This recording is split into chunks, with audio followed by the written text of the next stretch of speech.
Sejam muito bem-vindos, seja muito bem-vinda ao programa Edição ao Vivo, Olho do Dono Engorda Mais. Aqui nós discutimos estratégias de como produzir, de como melhorar, de como aumentar o lucro no confinamento de 50% a 100%. Eu sou o Marcelo Souza e hoje nós vamos bater um papo sobre a conta vai fechar no confinamento? E, para isso, nós convidamos aqui um bate-papo de especialista com a Vanessa Pilon. A Vanessa, que é zootecnista. Fala um pouquinho, Vanessa, conta para o pessoal, todo mundo te conhece bem, mas como a gente também vai disponibilizar esse programa depois, fala um pouco da sua formação, conta um pouquinho para a gente, da sua história. Vamos lá. Bom, eu sou zootecnista, né, formada na Universidade aqui de Marília, minha terra natal, sou minhoca, né, eu estou aqui de novo, né, passei um tempo fora, terminei a graduação em 2003, fui para a Exalc, onde eu fiz o mestrado e doutorado, focado na área de ruminantes, né, corte, leite, e agora já tem 10 anos que eu estou na área técnico-comercial. Eu sempre quis a área acadêmica, mas ao mesmo tempo eu gosto do campo, eu gosto da área comercial, eu gosto de negócio, né? Então, por isso que eu acabei partindo aí para a área comercial. E Bauru, né, eu foquei na minha né, na minha pós-graduação, tanto mestrado como doutorado, a gente tinha um foco maior em parâmetros ruminais, em ambiente ruminal, em vaca de leite, né? Esse era o meu foco, principalmente no doutorado. E quando eu voltei para Marília, para a região de Bauru, eu percebi que o foco da nossa região, né, Marcelo, é o gado de corte, né? Então, não tem muito como a gente fugir disso, não tem como a gente fugir do negócio da pecuária, que é o que eu amo fazer, eu amo a zootecnia e principalmente gado de corte. E a gente vem focando nisso novamente. Fiquei um tempo no leite, né? Fiquei 2 anos. Hoje eu sou gerente de território da marca Socil, eu faço uma parte do estado de São Paulo. Por um tempo eu fiz a linha de leite por 2 anos e agora eu voltei para a região como gerente generalista, né? Cuidando de vários outros negócios. E o foco da nossa região é ruminantes, né? É o gado de corte. E por isso que eu também aceitei esse desafio de estar aqui com você, né? Da gente bater um pouco, para a gente se atualizar, né? Ver como que esse mercado ele está em constante desenvolvimento, os ajustes finos, né? Que a gente precisa fazer dentro do negócio do confinamento. Então, por isso que a gente vem aí aceitando esse desafio, esse bate-papo com o olho, né? O olho do dono, né? É isso com esse aí, programa que está fazendo grande sucesso. Vamos que vamos. Bom, vamos começar então com o nosso tema de hoje. O nosso tema de hoje é muito comum, né, Vanessa, a gente ouvir isso, né? Vai fechar a conta? Faz mais ou menos uns 15 anos que toda vez que a gente faz uma visita num confinamento, toda vez que a gente visita um confinamento, a gente escuta, né, ou do proprietário, ou dos próprios gerentes, dos técnicos, a conta nunca fecha. Faz 13 anos que eu escuto isso, né, que a conta não vai fechar. E existem, sim, momentos, né, que a conta não fecha, mas a gente tem que fazer, né? Nós, como técnicos, como gerentes, né, de fazenda, a gente tem que fazer a conta fechar, né? E eu vejo, assim, alguns aspectos, né? Como que a gente faz a conta para que realmente isso feche, né? Para que essa conta no confinamento ele feche. E também como que a gente calcula isso, né? O que a gente vai avaliar, o que a gente verifica, quais são os parâmetros que a gente avalia dentro do confinamento para saber se a conta vai ou não fechar, né, Marcelo? É isso aí. E hoje, né, o nosso foco aqui, nós vamos falar do que a gente mais gosta de falar, que é a comida dos bois, né? E quando a gente olha nas despesas dentro do confinamento, depois do boi, a principal fonte, que eu nem gosto de chamar muito de despesa, viu, Vanessa? Porque isso, na verdade, é um investimento, né? Investimento tem investimento que é bom e tem investimento que é ruim, né? Então, a primeira maneira, né, e o que a gente vai falar e vai focar durante essa conversa bem dinâmica é que a gente precisa parar de perder dinheiro com a comida. A gente não pode perder dinheiro com a comida dos bois. E já que a comida é a principal fonte, como que a gente pode perder dinheiro com essa comida? Desde o momento antes dessa comida chegar no coxo, até antes mesmo dessa comida chegar dentro do confinamento, depois que essa comida está lá dentro, a forma como a gente estoca, como a gente armazena essa comida, depois, propriamente disso, essa comida dentro do boi, e finalmente o que o boi aproveite, o que sai nas fezes. E é exatamente isso que a gente vai focar hoje. Como aproveitar melhor essa comida, esse investimento com a comida. Uhum. Assim, pensando nesse sentido, né, a gente sabe que dentro do processo do confinamento, dentro de uma fazenda, existem várias formas de avaliar isso, não só a comida, né, porque a gente sempre escutou dos nossos professores, né, o que engorda é comida, o que dá cio na vaca é comida, né? E além da comida, Marcelo, como que você vê os outros processos dentro do confinamento? O que mais atrapalha na hora da gente fazer essa conta e fazer essa conta fechar, né, dentro do confinamento? Olha, eu vejo o seguinte, Vanessa, eu acho que perdeu. Opa, tá me ouvindo? Sim, sim, sim. Agora voltou a conexão. Além da comida, o que mais atrapalha para fechar a conta dentro do confinamento, e quando a gente fala em confinamento, a gente tem que falar de planejamento também, né? Porque é uma atividade complexa que envolve várias áreas. Então, por exemplo, planejamento de como comprar, de onde comprar, os mecanismos de proteção, por exemplo, no momento da compra da comida, a gente é uma forma também de ajudar a fechar essa compra, as opções de venda futura dos bois, os contratos de compra de alimentos, enfim, local de armazenagem adequado. Tem muitas coisas que podem interferir nessa conta, principalmente as condições de armazenagem desse alimento dentro do confinamento. Mas exatamente hoje nós vamos focar nesse ponto do que a gente consegue realmente aproveitar da comida dentro do confinamento. Hoje nós vamos falar de comida. Uhum. E tem que conhecer mesmo, né, Marcelo? Porque se a gente pensar no cenário que a gente vive hoje, de instabilidade de matéria-prima, dos preços da matéria-prima, preços nunca vistos antes, né? Por conta de um problema climático, por conta de uma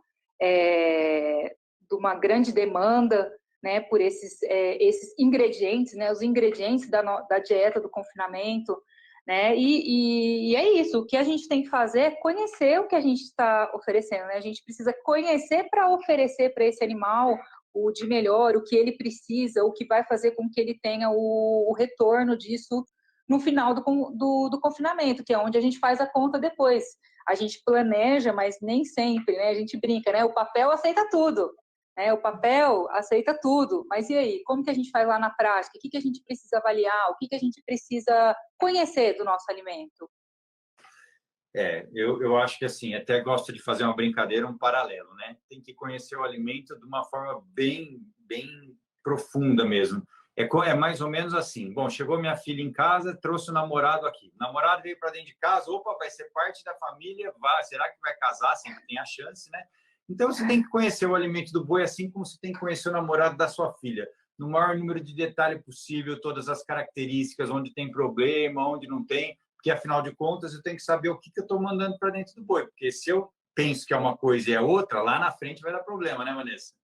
Com certeza, com certeza. E a gente vem fazendo isso, né, ao longo do tempo. Já faz aí 4 anos, né, Marcelo, que a gente visita junto clientes, que a gente passa em algumas fazendas, né, e a gente vê que não é, às vezes, a falta de vontade do produtor, do confinador, do pecuarista, né, em querer saber o que é o alimento que ele está oferecendo, porque hoje a gente fica muito dentro do custo, né, e pouco a gente avalia o que realmente a gente está oferecendo para esses animais.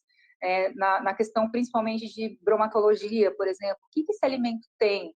Né? Qual que é o valor real por custo de matéria seca, de proteína, de energia que esse alimento tem? Né? E o que você, como técnico, recomendaria de importância, né, de conhecer esses alimentos, né, de uma forma mais profunda, né? Porque normalmente o que acontece, né, Vanessa? A gente tem lá o programa de formulação, a gente tem as matrizes do programa, e esses matrizes eles são alimentados com dados médios, né? Então, muitas vezes eu imagino que eu estou dando uma coisa e eu estou dando outra. Então, no momento que a gente olha e fala, ó, não, vamos olhar, você que é técnico, você que é proprietário de confinamento, vamos olhar de uma forma um pouco mais profunda a composição química desses alimentos, né? Porque, afinal de contas, se a gente parar para pensar, nós estamos trabalhando em cima de ganho de peso, e para ganhar peso tem que preencher o requerimento nutricional. Esse requerimento nutricional que vai variar de acordo com aquele tipo daquele lote de animais que eu estou trabalhando, raça, enfim, e vai variar também com com o objetivo que eu vou colocar de ganho de peso naqueles animais, com o tanto que eu vou, com a pressão que eu vou colocar, com o tipo de dieta. E aí, a partir do momento que eu tenho isso definido, eu tenho que preencher esse requerimento nutricional. Para preencher esse requerimento nutricional, o meu programa tem que estar bem alimentado, porque senão eu estou achando que eu estou fornecendo um tanto de energia, um tanto de matéria seca, um tanto de proteína, e na verdade eu não estou. Então, isso que a gente está falando aqui é para você que já faz tudo certo dentro de um confinamento, que já tem tudo redondo, mas que de repente olhar, né, de uma forma mais específica para esse detalhe, que é o que realmente tem de nutriente naqueles alimentos para compor a minha dieta. Aí você consegue chegar num ajuste fino, né, dentro da sua dieta, dentro do seu confinamento. Eu acho que esse ponto é um momento onde a gente brinca, né, que separa as crianças dos adultos, né? Então, num momento assim de correria, de um monte de coisa para fazer, você parar para fazer análise, para realmente saber o que está sendo dado, pode parecer uma coisa difícil, mas esse é o ponto que realmente vai diferenciar, que vai fazer você ter certeza que você atingiu o requerimento nutricional, né, Vanessa? Além do requerimento, né, a gente tem ainda um outro fator limitante, que é o comportamento do animal, né? Para saber também se o animal ele vai aceitar bem aquela dieta, né? Hoje a gente fala muito em segurança alimentar, a gente não fala só de características químicas do alimento, né? A gente também fala de características físicas desse alimento, né? Como que esse alimento ele vai, quando ele entrar, né, dentro da câmara de fermentação, que é o rumen, né? O que vai acontecer com esse alimento ali? Como que as bactérias vão utilizar esse alimento? Se aquilo é igual a gente, né? A gente come um negócio, não faz muito bem, a gente tem alternativas, né? O boi não fala, né? O boi não fala se tá com dor de barriga, se vai ter uma acidose, né? Então a gente às vezes vai conseguir ver se esse animal ele tá com algum problema muito depois que já está instalado ali. Né? E tem alguns parâmetros que a gente consegue controlar, né, Marcelo? E competir com a live do Jair Bolsonaro não é para qualquer um, né? Então, fala para mim aí. Competir com a live do Jair Bolsonaro não é para qualquer um. Quais seriam esses parâmetros, além dos parâmetros, né, químicos, alguns parâmetros que você levaria em consideração quando a gente faz a avaliação de uma dieta dentro do confinamento? Então, esse é um ponto que a gente tem que realmente falar, porque é uma coisa que a gente sabe, né? Que uma vez que eu tenho um animal que é herbívoro, que é para viver no pasto, eu preciso terminar ele, eu preciso botar ele dentro de uma dieta adensada, eu preciso botar ele com alto teor de concentrado, eu já sei que vai ter uma mudança completa no ambiente ruminal, né? E ele não vai se comunicar com a gente, o animal não vai falar para a gente, mas ele vai mostrar algumas coisas. E para a gente prevenir esse tipo de situação que leva a uma perda, a gente sabe disso. Nós temos que saber que mensurar não só o teor de FDN, mas a efetividade. O teor de FDN fisicamente efetivo dentro dessa dieta é muito importante, porque às vezes eu estou lá com um bom programa de formulação, inclusive usando uma boa base de dados, e o teor de FDN fisicamente efetivo desse programa é superestimado, ou seja, ele fala que tem mais efetividade do que realmente tem.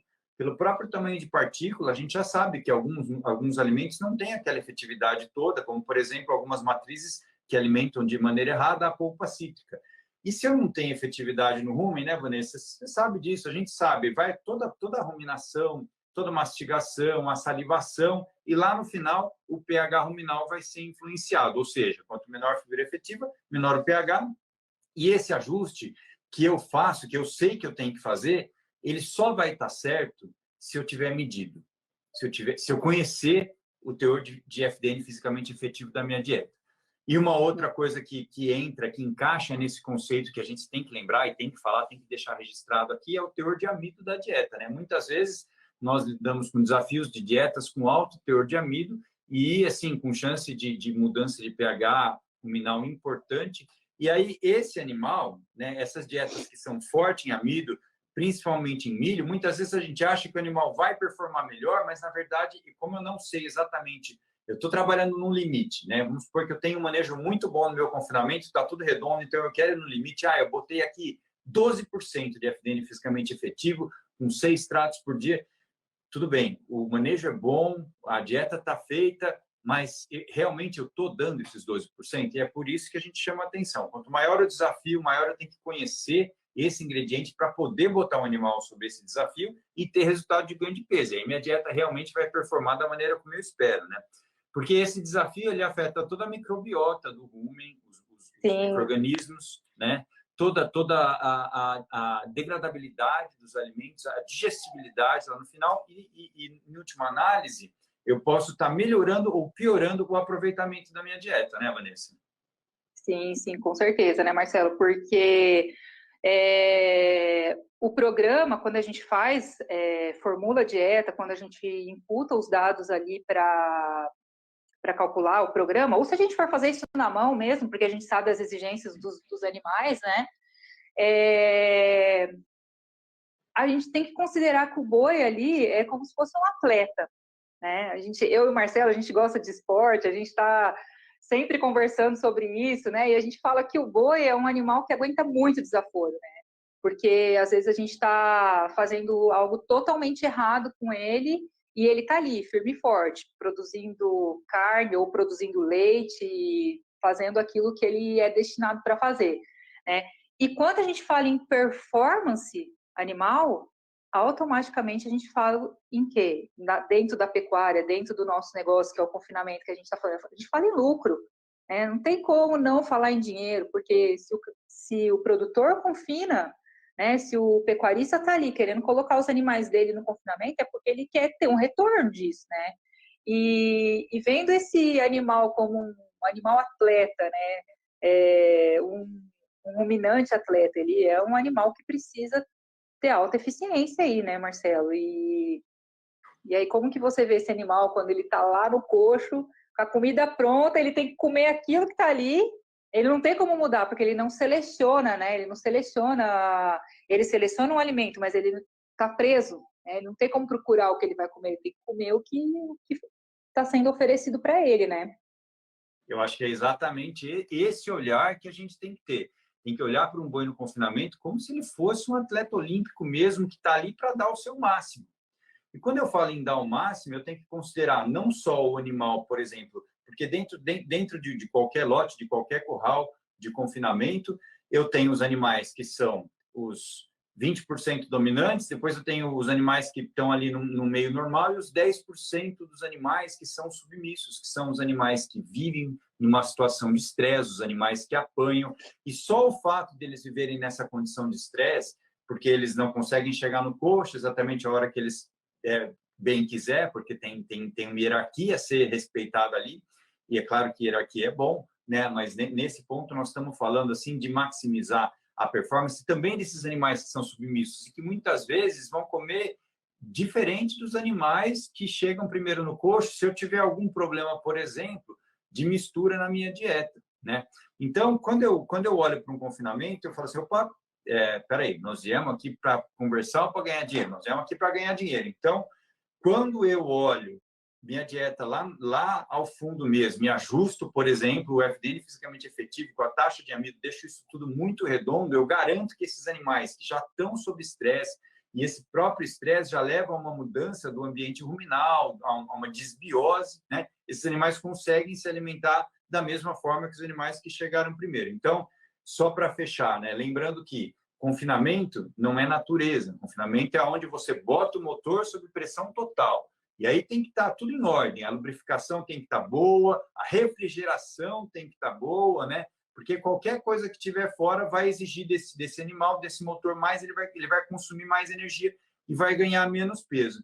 Então, só o fato desse animal estar dentro do confinamento e ter uma alta concentração, um alto teor de concentrado na dieta, ele já vai produzir endotoxinas naturalmente, que são toxinas que entram no organismo, que muitas vezes são absorvidas se eu tenho algum tipo de lesão, algum tipo de ruptura de mucosa, e aí eu vou ter alguns problemas relacionados a isso. Então, eu tenho sim que olhar para esse boi como um atleta olímpico e fazer dele para ele render o melhor, né, Vanessa?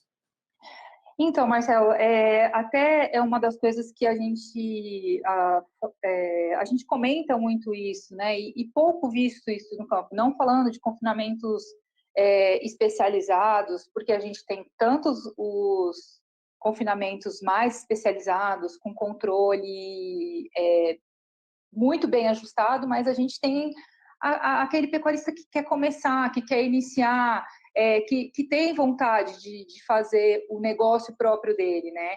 E às vezes a gente não sabe como começar, né? E uma das coisas que às vezes choca um pouco quando a gente faz essa revisitação, essa visitação das propriedades, um pouco que eles sabem fazer, eles querem fazer, mas às vezes não fazem. Então, uma coisa básica, que é o quê? A aferição de matéria seca, do consumo de alimentos, né? Porque o animal, ele vai ganhar de acordo com aquilo que ele consome. Se eu como bem, eu ganho mais peso, né? Se eu não como o que eu preciso, ao invés de engordar, eu vou emagrecer, né? Isso funciona para a prática com a gente, né? Claro. Se eu faço déficit calórico, eu vou emagrecer, né? E isso funciona para esses animais submissos, né? Então, isso eu consigo controlar, eu consigo ver, né? Eu consigo ver que os animais não estão consumindo, né? Quando eu trabalho com dietas quentes, com dietas com baixa fibra, isso é mais visível ainda, né? Porque o animal, ele dá aquela afinada, né? Eu falo, não, tá emagrecendo. Eu falei, não, esse animal... a gente comentou muito isso também, né? Antes de fazer a nossa live, né? Dos animais que entram bem no confinamento, que não tem aquele ganho compensatório, que vão mostrar o desempenho rápido, né? Então, falando nesses animais, falando no sentido de avaliação, eu acho que a primeira estratégia que a gente tem que colocar dentro do confinamento, sem dúvida, as avaliações de matéria seca. Eu acho que isso é imprescindível, isso tem que ser feito, e quem não faz tem que fazer, é obrigatório, né? A gente tem que fazer isso, né? E além disso, o que mais que você acha que a gente poderia colocar como primordial dentro de um sistema de confinamento? Então, Marcelo? Exatamente, né? Dentro da parte da matéria seca, tem uma consideração que é muito importante, porque se eu entrar no conceito de matéria seca propriamente dita, e aí falar, eu não estou conseguindo fornecer o meu alvo a minha meta de consumo é 2,4% do peso vivo em matéria seca, eu não estou conseguindo atingir isso. Bom, como a Vanessa falou, se você não está mensurando uma frequência ideal e não está ajustando o programa de formulação na hora de preencher o vagão, então eu já não sei se eu estou atingindo ou não. Eu tenho um gap aí, que pode não ser uma variação enorme, mas pode ser suficiente para atrapalhar a minha interpretação. Agora, um outro ponto, né, que acontece é quando, por exemplo, eu tenho um alimento que ele muda durante o período que ele está armazenado. Então, o ideal seria não só fazer essa análise, porque quando a gente fala de matéria seca, muitas vezes na nossa cabeça, silagem, resíduo úmido de cervejaria, enfim, matérias-primas com alto teor de umidade que variam mais, né, Vanessa? Mas não é só isso. Mesmo os alimentos que são mais secos, eles podem variar, a gente vai falar um pouco sobre isso depois. Agora, quando a gente fala, então, em matéria seca, um conceito que tem que entrar, que é muito importante. Então, o que não é matéria seca é água, né? Então, o teor de umidade é o que tem de água, fora o que não tem de nutrientes de matéria seca. E dentro desse percentual de umidade, existe um conceito que não é muito utilizado, que é o teor de água livre dentro dos alimentos. O que é essa água livre? É a água que não está ligada, que não está presa às moléculas do próprio alimento. E essa água livre, como ela está solta dentro do alimento, ela se torna um substrato para utilização, para o crescimento de bactérias e fungos dentro do alimento. E muito pouco a gente fala de atividade de água, né, Vanessa? Sim, a gente até entra num assunto de controle de qualidade, né, dos alimentos. No confinamento, a gente via um pouco do amadorismo, né? Agora não. Hoje a gente paga caro nessas matérias-primas, né? Nesses ingredientes que vão para o confinamento. Então, quando a gente até cita o exemplo da Sucil, né? Quando chega um alimento ali na fábrica, automaticamente ele passa por um processo de controle de qualidade. Se o milho, né? Vou dar um exemplo do milho, que é vamos dizer, 80% das rações tem como componente o milho. Se esse milho tiver com uma umidade muito alta, o que acontece? Esse caminhão tem que voltar para trás, né? Por quê? Porque ele saiu fora do padrão de qualidade. E isso deve ser feito dentro das fazendas também, né? Se eu pegar uma fazenda que confina 52 mil cabeças estático ao longo do ano, e eu não tiver essa análise, quanto que eu estou levando desse prejuízo para dentro da fazenda, né? Até uma fazenda menor, se eu pegar uma fazenda com 5 mil cabeças, com 500 cabeças, né? Quantos por cento disso eu vou ter de perda, né? Eu vou deixar de ganhar, né? Por quê? Porque eu estou oferecendo um material que não é adequado, porque ele não está adequado. Ele é adequado, mas ele não está adequado. O que você acha importante essa avaliação? Você já tem visto isso no campo? Se os grandes confinamentos já estão fazendo isso, como na indústria, né? Foi bem colocado o exemplo da indústria, porque realmente eu conheci o conceito de matéria seca quando trabalhava lá dentro da Socil também. Desculpa, o conceito de atividade de água. Por quê? Porque existia um nível máximo que a gente precisava trabalhar para que o alimento não estragasse, né? Então, eu preciso garantir a saúde do animal. Então, quando uma empresa de ração, uma multinacional de ração, faz uma ração, ela precisa ter certeza que essa ração está própria para o consumo.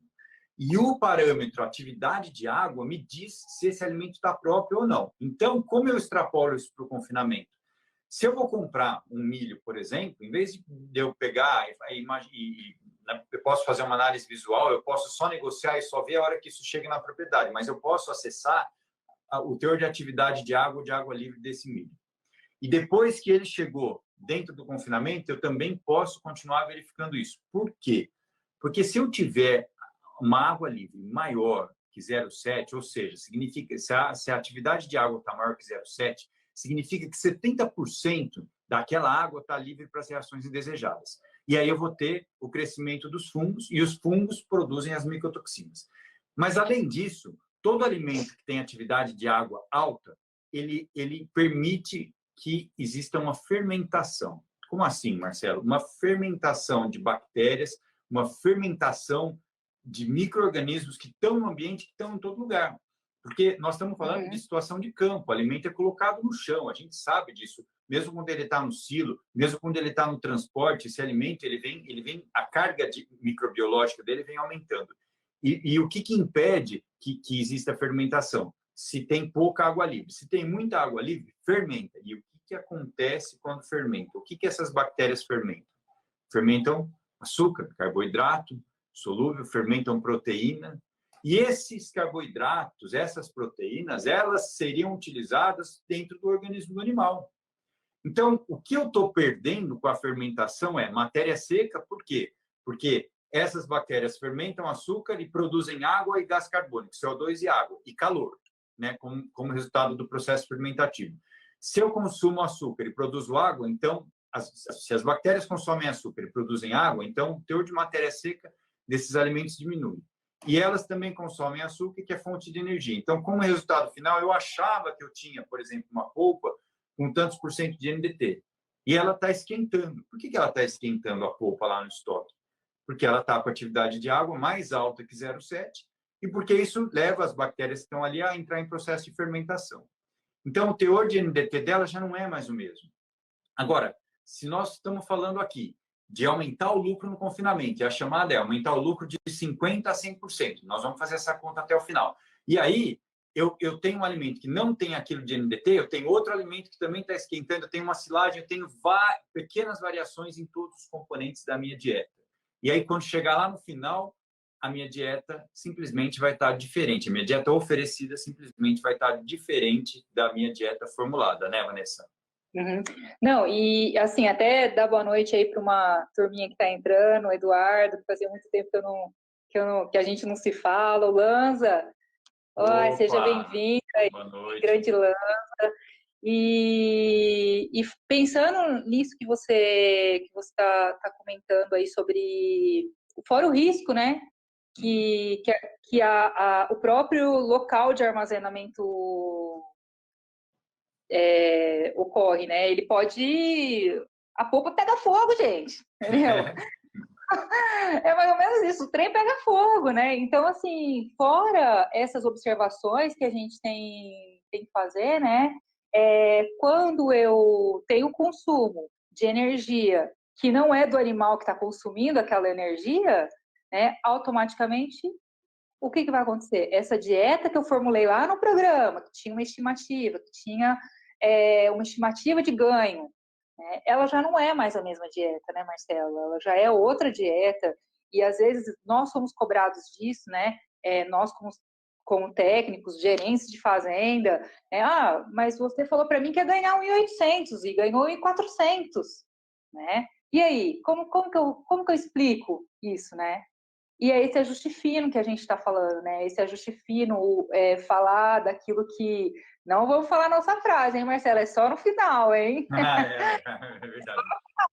Vamos segurar isso, né? O que a gente faz para controlar algo que a gente não tá vendo, mas a gente precisa fazer, né? Que é o controle de matéria seca e também em relação ao desempenho dos animais. Exatamente. Então, a partir do momento que eu estou botando no coxo uma dieta que é oferecida diferente da formulada, eu não tenho mais, eu perdi o controle, eu perdi a mão, né? E eu não vou ter o ganho de peso que eu estava esperando, eu não consigo chegar naquele ganho de peso. E isso fica ainda pior, por exemplo, numa situação, Vanessa, que eu estou numa fazenda, por exemplo, num confinamento bom, certo? Uma fazenda importante que recria os animais também, e durante a recria, esses animais eles são bem suplementados, eles estão num pasto, por exemplo, que está com uma adubação fortíssima de nitrogênio, enfim, um programa de adubação feito em cima de uma análise de solo, um programa estratégico que já não é daquele ano que está adubando, mas vem adubando há 5, 7 anos, e aí eu vou ter uma oferta de nutrientes do pasto assim abundante, com uma suplementação mineral interessante. Aí eu pego esses animais e boto eles dentro de uma dieta de adaptação. E essa dieta de adaptação ela está totalmente diferente da minha dieta que era para estar. Então, esses animais, além deles não terem um ganho compensatório, porque eles já vinham comendo muito bem, já estão com bom score corporal, eles já vêm numa curva de ganho de peso interessante do pasto. E aí eu boto no confinamento e ainda reduzo a oferta de nutrientes, porque quando eu vou calcular o valor da arroba engordada, né, Vanessa? Quando a gente vai fazer isso, a gente alimenta um programa e faz isso na ponta do lápis. Eu não vou deixar sobrar energia nem sobrar proteína. Eu tenho que dar o mínimo para que ele ganhe o máximo, né? E só que aí, se o meu mínimo ou se o que eu estou dando não é o mínimo, porque eu errei, eu não sei exatamente como é que estão meus alimentos. Então, esse animal ele não vai desempenhar bem. E aí eu tenho uma perda de comida, né? Porque esse animal come, mas eu tive uma perda de comida antes dela chegar no rumo. Então, eu perdi nutrientes da minha dieta para o ambiente, né, Vanessa?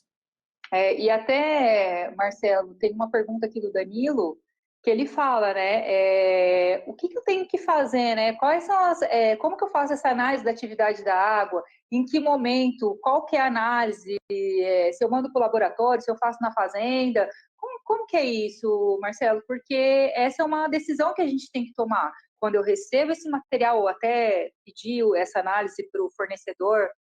Como que é feita essa análise? Eu consigo fazer isso na fazenda? Como que funciona? Como que funcionaria isso? Porque foi o que eu falei para você até. Como eu estou sempre da porteira para dentro, eu quase que nunca trabalhei dentro de fábrica, em chão de fábrica, Eu tenho essa dúvida, né, da atividade da água, né? Como que eu faço para medir isso aí? E é uma pergunta, inclusive, do Danilo. Então, para medir a atividade de água, normalmente a gente manda para o laboratório e faz a análise lá. Depois, o Danilo, a gente conversa um pouco no particular, a gente pode até esmiuçar um pouco mais isso, mas, em geral, é uma análise que a gente faz comumente em qualquer laboratório que você manda aí para fazer a bromatológica. Você tem que mandar para fazer a bromatológica, já faz a atividade de água lá, já aproveita e já faz lá. Em que momento fazer é um ponto interessante para a gente conversar. Então, primeiro, eu acho que se é possível a gente começar a pedir isso na hora que compra matéria-prima, é que nem acontece lá na empresa, né? Por exemplo, acontecia lá no Socio. Os fornecedores, eles acabam acostumando com o padrão de alimento que você aceita. Então, eles vão mandar, na maior parte das vezes, coisas boas. Então, você vai, no linguajar do povo, né, Vanessa? Você vai educando a turma, né? E assim, a gente sabe que não é fácil, assim, né? É um desafio. O fornecimento é um dos desafios do confinamento. Mas isso é um ponto que a gente tem que trabalhar assim, para que a gente não tenha uma dieta oferecida diferente da dieta formulada, né? Sim. Agora, além de fazer análise, Vanessa, da atividade de água, falando desse ponto específico de atividade de água, além de pedir, né, algumas medidas que a gente tem que tomar, que a gente tem que falar que é importante, muitas vezes pode passar, né? Que é proteger esse alimento depois que ele chegou lá na fazenda, no confinamento. Proteger, Marcelo, não, armazenar bem esse alimento. Por quê? Muitas vezes eu tenho o meu galpão de armazenagem e eu não tenho um mecanismo de verificação constante, por exemplo, do telhado, se eu tenho goteira, se eu não tenho goteira. Ou então eu tenho, por exemplo, o planejamento, né, a dimensão do meu confinamento foi para 2.000 bois. Mas a época está muito boa, e aí começou, né? Eu gostei dessa brincadeira, estou tendo lucro, vou aumentar para 3.000, para 4.000 bois, e normalmente o que acontece, né, Vanessa, a gente vê, é que é muito fácil colocar mais boi dentro do confinamento, mas botar um dinheiro para aumentar o galpão de armazenagem não é tão simples, precisa de planejamento para fazer isso, né? Então, muitas vezes a capacidade de animais aumenta, a carga de animais aumenta, e eu começo a estocar o máximo que possível dentro dos galpões e começa a ficar um pouco de matéria-prima.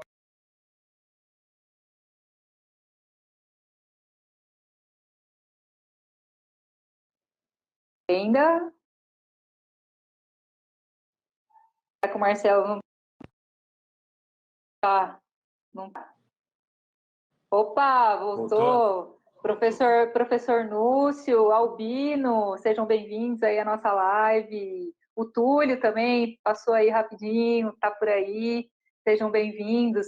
E, Marcelo, estava falando do armazenamento. Parece tão básico, né?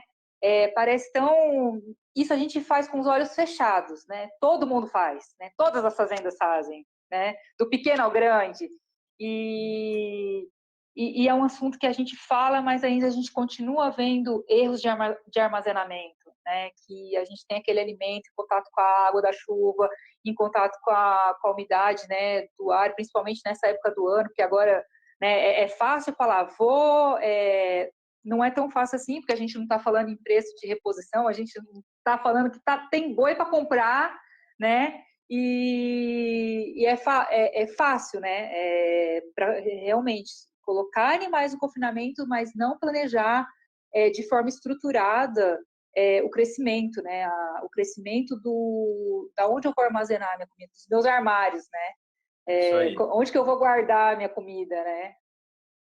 É isso aí. E pensando nisso, né? Quando a gente fala desse alimento fermentado, desse alimento que esquenta, né? Você acha que isso aí vai prejudicar os animais de que maneira?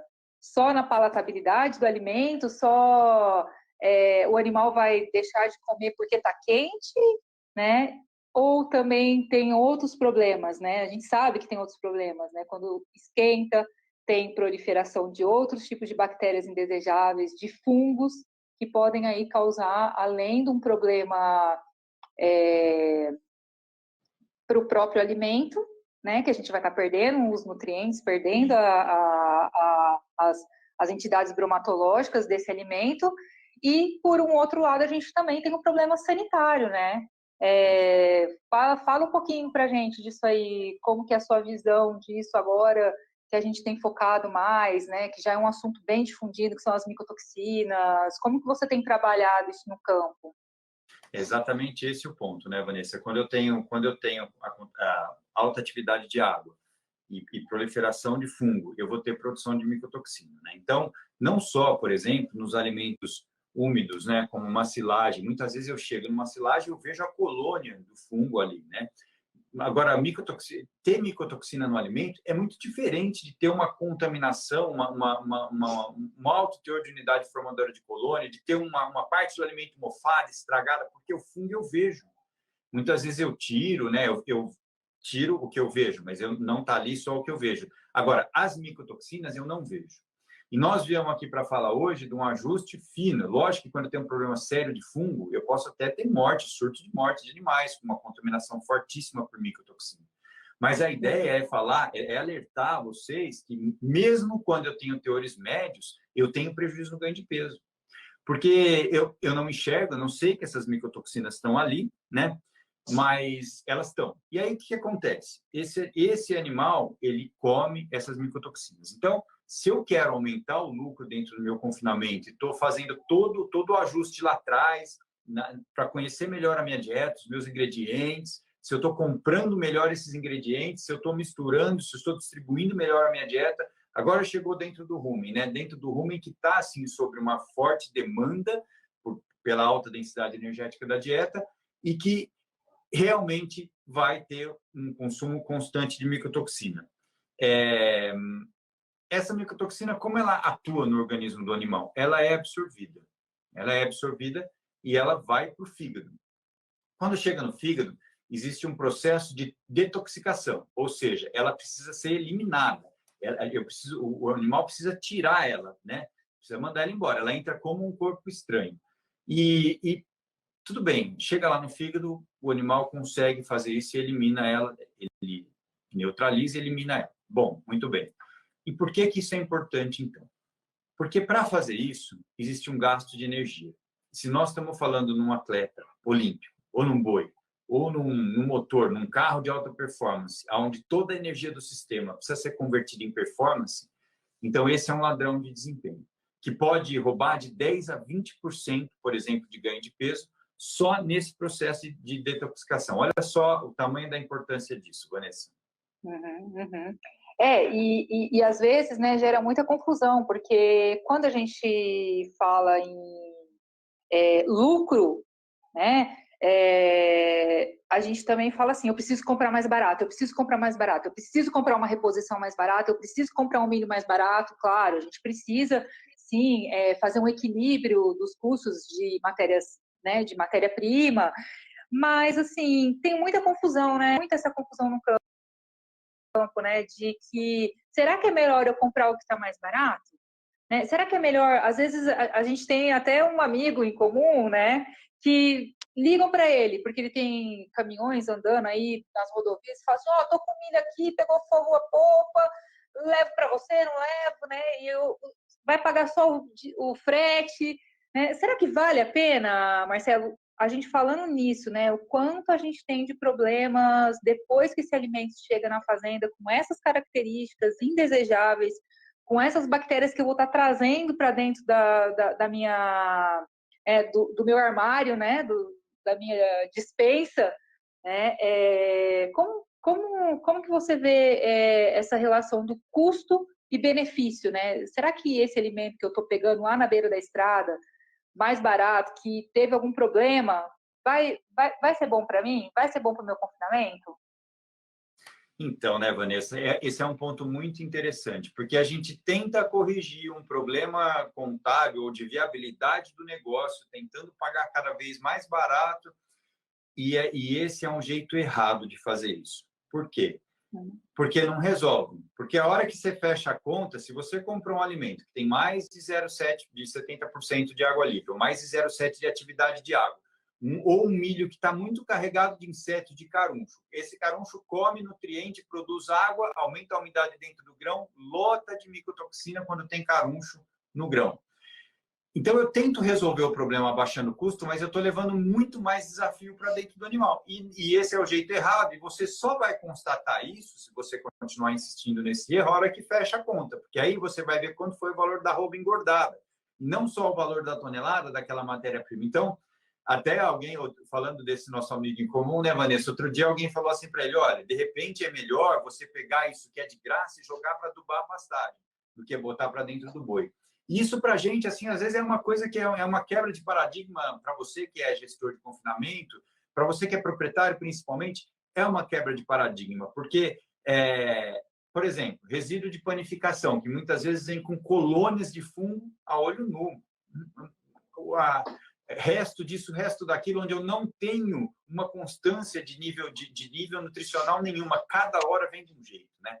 Mas fora isso, realmente, quando a gente tenta corrigir dessa forma, não dá certo, porque realmente a gente leva muito mais contaminação para dentro do boi, gasta energia e muitas vezes eu tenho morte de animais, né, Vanessa? Sim, sim, como você mesmo falou, né? A ação desses eu comprei esse alimento, né? Esse ingrediente que estava ali disponível, num preço barato, com um monte de problema que eu não sei quais são os problemas, que eu só vou enxergar na hora que chegar aqui na minha propriedade, né? Você falou que eu posso perder aí de 10% a 20% de desempenho desses animais, né? Nós falamos aí sobre conhecer os alimentos, sobre conhecer qual é o teor de matéria seca desses alimentos, sobre o planejamento que eu tenho que ter na hora da compra, na hora da minha reposição, que isso tem muita gente falando disso também, né? E que jeito que eu vou fazer então? Ó, já que o nosso foco que nosso tempo está quase acabando aqui. Está acabando, eu estou regulando a coisa aqui. O que eu preciso fazer? Qual que é a conta que eu tenho que fazer, então, para fazer essa conta fechar? Quando eu comprei esse alimento que não me fazia... que eu não tinha conhecimento do que tinha esse alimento. Então, né? Vanessa, o jeito certo de fazer é conhecer o que eu estou comprando, né? Então, por exemplo, falando aqui de um amigo nosso, lá do Guido, de um trabalho que a gente faz lá há 5 anos dentro da fazenda dele, né? E, por exemplo, um ano a gente acompanha muitas variações de níveis nutricionais do resíduo úmido de cervejaria, que foi um alimento que mudou demais com o passar dos anos, né? E no mesmo ciclo, no mesmo ano, com várias remessas, níveis de proteína que variavam de um nível para o outro, coisa de 12% de proteína a mais numa amostra que na outra. E isso atrapalhava bastante. E aí, fora isso, a dosagem, as análises de micotoxina dentro de cada alimento que entra na minha dieta para saber o quanto eu estou desafiando aquele boi com a micotoxina, né? E aí eu começo a saber exatamente como eu consigo melhorar isso. E aí, por exemplo, quando a gente usa um aditivo que é biorregulador e adsorvente de micotoxina, como, por exemplo, a gente usou lá o VLN-Conf, a gente consegue melhorar o desempenho desse animal porque ele cumpre 4 etapas, né? A primeira etapa fornece uma levedura viva, né, que consome oxigênio e melhora o ambiente ruminal, com chance de melhorar a degradabilidade, a digestibilidade dessa dieta. Depois, o fornecimento de pré-biótico, que é uma nutrição para alguns tipos de bactéria do rumen, que também contribui para melhorar esse ambiente ruminal. Depois, a bentonita, que é uma argila vulcânica, que se liga a essas toxinas e alguns metais pesados também, assim, e manda isso embora, impede que essas micotoxinas sejam absorvidas. E, finalmente, a beta-glucana, que é um estimulante do sistema imune. Então, você consegue entrar dentro do rumen e fornecer vários compostos que ali dentro vão fazer o seu efeito para tirar um pouco dessa carga. E aí, eu sei o que eu estou colocando, sei o meu desafio, e aí, de repente, eu consigo ter uma estratégia para melhorar isso. Agora, você pode falar assim, Marcelo, mas isso pode ser muito caro para fazer todas essas análises, tem que mandar para o laboratório, eu não tenho tanto tempo, nossa, é tão corrido aqui no confinamento, e é verdade. Mas aí você está andando numa estrada e chega num momento que ela se divide em 2 caminhos. E um caminho, quando você escolhe fazer as análises e conhecer, você vai entender qual é o ponto fraco da sua dieta. Por que pode ser que ela não esteja performando, ou como fazer essa dieta fornecer mais. aonde você está perdendo comida? É antes dela entrar no boi para o ambiente ou é depois que ela está dentro do boi? Na parte de formulação, por exemplo, de sequência de mistura, de diluição dos componentes de baixa inclusão que vão dentro da dieta. Então, quando você começa a analisar, você ganha ferramentas. Então, se você está perdendo ganho de peso, você entra no jogo. Isso te põe de volta no jogo. Você começa a olhar, conhecer Sim. o que você está fazendo. Se você está ganhando, isso te faz ganhar mais. E esse ganhar mais é de 50% a 100%. Eu vou te contar por quê, Vanessa. Quando a gente fez esse trabalho com o VLN, a gente chegou lá no Guido a 18% de ganho de peso médio. Se eu considerar todos os locais A mais, onde acontece... mais do que ele já tinha nos últimos anos, né? Isso, 15% a mais. 18% a mais comparado com os últimos 23 anos. E foi tendo uma evolução. Então, se a gente fizer essa conta, e se a gente considerar 15% a mais, então a gente sai de um ganho de peso de 1,6 kg e passa para um ganho de peso de 1,882 kg. São 282 gramas a mais por boi por ciclo. E é aí que a nossa conta fica interessante. E é aí que a gente chega no resultado econômico, porque são 155 gramas adicionais de carcaça. Se eu pegar uma arroba de R$300, são R$341 por boi por ciclo a mais, conhecendo a minha dieta, melhorando o ambiente ruminal e neutralizando essas micotoxinas que vão estar presentes ali. Porque a verdade é que durante 13 anos que eu olhei a análise de micotoxina lá dentro da Socil, porque isso era uma coisa que eu fazia, eu olhava o resultado das análises que vinham do campo, muitas vezes eu solicitava e sempre tinha um pouco de micotoxina, porque o nosso clima é quente, é úmido, e se você pegar e analisar, você vai achar. E aí a gente consegue, neutralizando essas micotoxinas, a gente tira esses 15% de ganho de peso a mais, desculpa, a gente tira esse gasto de energia a mais que o animal teria quando essa micotoxina chega no fígado. E aí, com esses 300... Pode falar, pode falar.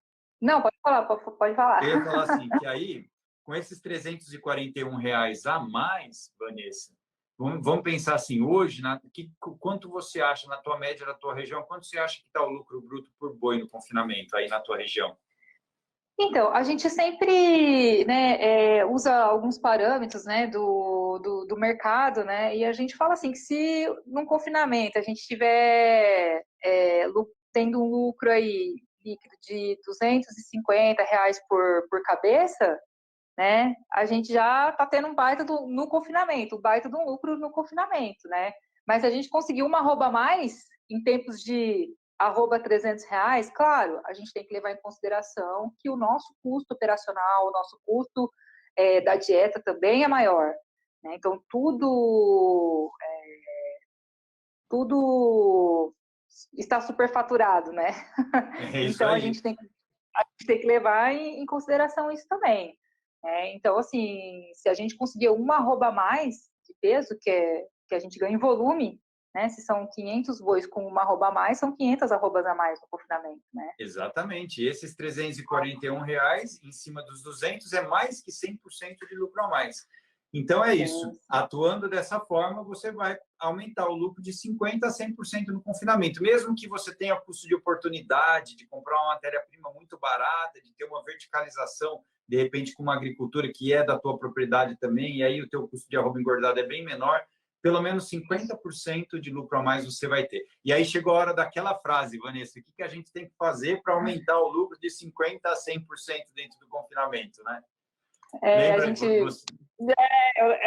falou assim, pode que falar. fino, né? Tudo isso que a gente falou, de revisar a curva de confinamento, de revisitar o nosso planejamento, as nossas estratégias, avaliar como que está a minha despensa, né? Se eu estou conseguindo armazenar bem meus alimentos, né? Se eu estou oferecendo aquilo que o animal precisa, se eu estou ajudando o animal, se eu tenho um ambiente ruminal satisfatório para que o animal viva bem, né? Porque hoje a gente tem as questões também de sustentabilidade, de bem-estar animal, mesmo que a gente vá comer esse bicho depois, né? Porque esse é o objetivo também, né? Aquele churrasco, né, Járvio? Aquele churrasco no final de semana que a gente pode, né, degustar, depende muito dessas estratégias, né? Então, assim, quando eu falo de ajuste fino, é ver o invisível, né Marcelo? A gente vê aquilo que está fora do nosso alcance, que está fora do controle, porque o boi, quando está empanzinado, o boi, quando está mostrando uma laminite, uma diarreia, a gente vai lá e conserta, coloca uma fibra, a gente consegue consertar quando o animal mostra sinais clínicos, né? Mas e aquilo que a gente não vê? Né? A gente não tem como controlar, então por isso que a gente tem que analisar, avaliar esses parâmetros, né? Como um resumão aí de tudo isso que a gente conversou, né Marcelo? É isso aí, Vanessa. Então, olhar o alimento... Opa. Não, eu acho que foi muito gratificante fazer esse bate-papo com você. A gente está aprendendo aí. Eu falei até para algumas pessoas que eu não sou muito adepto desse negócio de live, né? Mas a gente vai aprendendo, né? Até o Marcelão acabou de entrar, grande Cebolt, legal ver vocês aqui. Né? É uma turma bem bacana e eu acho que a gente tem que continuar. A gente tem, já que a gente não pode se ver, se abraçar, né? A gente precisa começar a movimentar, fazer esses bate-papos. Acho muito bacana, foi super produtivo mesmo, de verdade. Vanessa, eu te agradeço de coração de ter vindo. Vai acabar o nosso tempo. Muito obrigado. Então, para resumir em uma frase, a gente tem que parar de perder dinheiro na comida antes dela entrar no boi, depois que ela entra no boi com a digestibilidade, com as micotoxinas, e aí sim, tem que ver o invisível para aumentar o lucro no confinamento de 50% a 100%. Pessoal, um abraço a todos